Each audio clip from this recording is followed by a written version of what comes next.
ओम नमः शिवाय दोस्तों, वैष्णवी वृंदावन चैनल में आपका स्वागत है।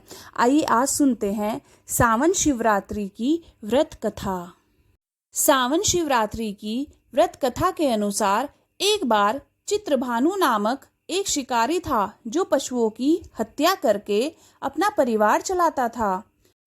उस पर एक साहूकार का कर्जा था, लेकिन कर्ज न चुका सकने के कारण क्रोधित साहूकार ने उसको बंदी बना लिया था।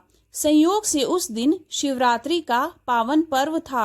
बंदी रहते हुए शिकारी शिव संबंधी धार्मिक बातें सुनता रहा।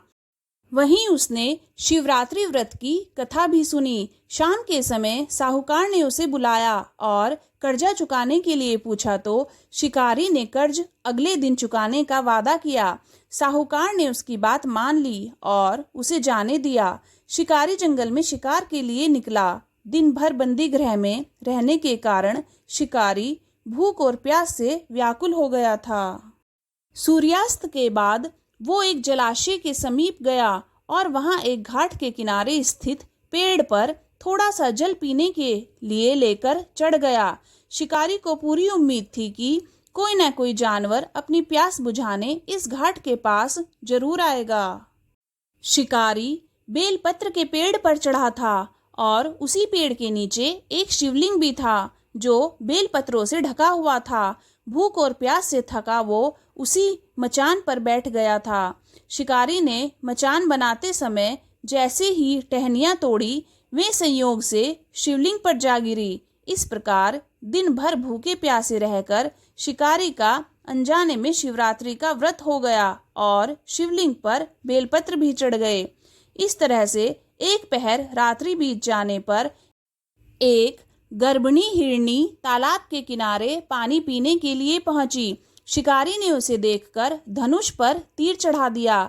जो ही वो प्रत्यक्षा खींचने लगा, उसके हाथ के धक्के से कुछ पत्ते और जल की कुछ बूंदें नीचे बने शिवलिंग पर गिर गई और अनजाने में ही शिकारी की पहले प्रहर की पूजा भी संपन्न हो गई। हिरनी बोली, हे शिकारी, मैं गर्भवती हूँ, शीघ्र ही बच्चे को जन्म देने वाली हूँ। तुम एक साथ दो जीवों की हत्या का पाप अपने सिर पर ना लो। मैं बच्चे को जन्म देकर शीघ्र ही तुम्हारे पास आ जाऊंगी, तब मार लेना मुझे। शिकारी को उस पर दया आ गई और उसने हिरनी को जाने दिया।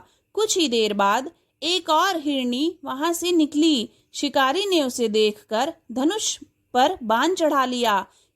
इस तरह से शिकारी से अनजाने में कुछ और बेलपत्र नीचे शिवलिंग पर जा गिरे और अनायास ही शिकारी की दूसरे पहर की भी पूजा हो गई। हिरनी ने विनम्रता पूर्वक शिकारी से निवेदन किया कि मैं थोड़ी देर पहले ऋतु से निवृत्त हुई हूँ, अपने प्रिय की खोज में भटक रही हूँ। मैं अपने पति से मिलकर शीघ्र ही वापस आ जाऊंगी। शिकारी ने उसे भी जाने दिया। दो शिकार को खोकर शिकारी चिंता में पड़ गया था।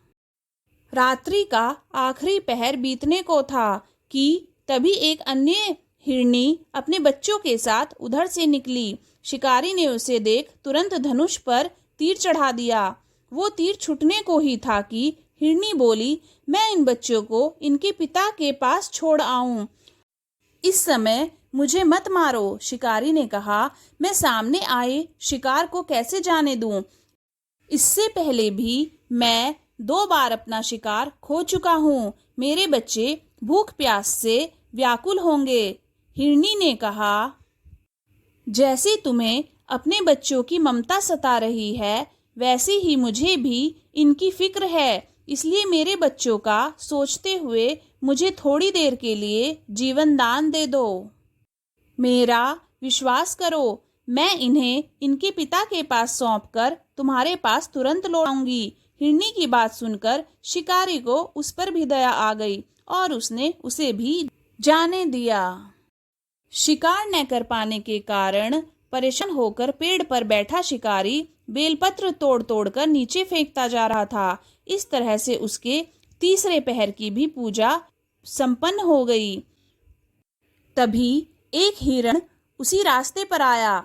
शिकारी ने सोचा कि चाहे कुछ भी हो जाए, इस बार वो शिकार करके ही रहेगा। शिकारी की तनी प्रत्यंचा देखकर हिरण ने विनती स्वर में कहा, यदि तुमने मुझसे पहले आने वाली 3 हिरनियों और उनके छोटे छोटे बच्चों को मार डाला है तो मुझे भी शीघ्र ही मार दो, ताकि मुझे उनके वियोग का दुख न सहना पड़े। मैं उन हिरनियों का पति हूँ। यदि तुमने उन्हें जीवन दान दिया है तो मुझे भी कुछ समय के लिए जीवन दान देने की कृपा करो। मैं उनसे मिलकर तुम्हारे पास अवश्य ही आ जाऊंगा। हिरण की बात सुनकर शिकारी ने हिरण को सारी बात सुना दी। तब हिरण ने कहा, मेरी तीनों पत्नियां जिस प्रकार प्रतिज्ञाबद्ध होकर गई हैं, वो मेरी मृत्यु से अपने धर्म का पालन नहीं कर पाएंगी। अतः जैसे तुमने उन पर विश्वास करके उन्हें छोड़ा है, वैसे ही मुझे भी जाने दो। मैं उन सभी के साथ तुम्हारे सामने शीघ्र ही उपस्थित होता हूँ। जाने अनजाने में ही सही, उपवास, रात्रि जागरण और शिवलिंग पर बेलपत्र चढ़ने से शिकारी का हिंसक हृदय अब निर्मल हो गया था। उसके हाथ से धनुष छूट गया और उसने हिरण को भी जाने दिया। थोड़ी देर में वह हिरण सपरिवार शिकारी के सामने आ गया, किंतु जंगली पशुओं की ऐसी सत्यता और सामूहिक प्रेम भावना देखकर शिकारी को बड़ी ग्लानि महसूस हुई। उसके नेत्रों से आंसू निकलने लगे। उसने हिरण के परिवार को जाने दिया और अपने कठोर हृदय को जीव हिंसा से सदा के लिए हटा लिया। शिकारी के ऐसा करने पर भगवान शंकर ने प्रसन्न होकर उसे अपने दर्शन दिए और उसे सुख समृद्धि का वरदान देकर गुह नाम प्रदान किया।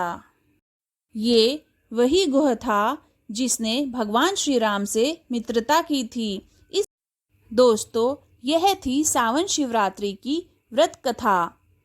दोस्तों, इसी के साथ साथ अगर आपको शिव महापुराण की कथाएं सुननी है तो आप मेरे चैनल पर जाकर सुन सकते हैं। दोस्तों, अगर आपको ये वीडियो अच्छी लगी तो वीडियो को लाइक कीजिए, चैनल को सब्सक्राइब कीजिए और कमेंट बॉक्स में ओम नमः शिवाय ज़रूर लिखिए। ओम नमः शिवाय।